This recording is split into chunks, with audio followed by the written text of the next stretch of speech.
बहू, हाँ बोलिए।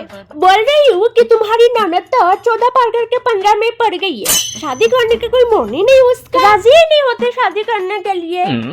अब देखो, तुम उससे शादी में राजी करवा सकते हो या नहीं। अगर तुम्हारी कहने से वो राजी हो जाए शादी में, तो तुम जिस चीज पे हाथ रखोगे इनाम के तौर पर तुम्हें वही मिलेगी। हाँ, जिस चीज पे हाथ रखूंगी वही मिलेगी। कोशिश तो करना ही पड़ेगा। ठीक है मम्मी जी, मैं कोशिश करती हूँ। हाँ देखो, राजी करवा सकते हो या नहीं। मुझे तो पता है कि वो राजी ही नहीं है, और इनाम तो दूर की बात है। कहाँ है मेरी राय भगिनी नौनोदिनी? उफ, मैंने कितनी बार बोला कि मुझे इस नाम से मत पुकारो। मेरी अलग से एक नाम है और मेरा नाम है शुटकी। आज से मुझे शुटकी कह के ही बुलाना, understand? I hope you better understand.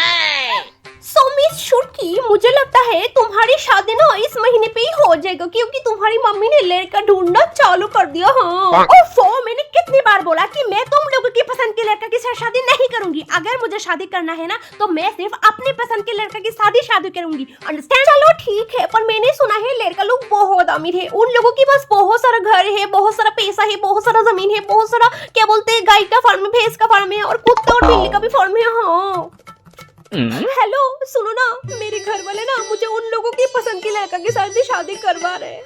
इस जन्म में मैं और तुम एक नहीं हो पाएंगे। तुम मुझे भूल जाना, ठीक है? मुझे भूल जाना। वो फाइनली ये ट्रिक काम पे लग गई है। मम्मी ठीक है, रोना बंद कर, अब भाग। ये क्या बहू, तुम मिट्टी पे हाथ रख के क्या कर रही हो?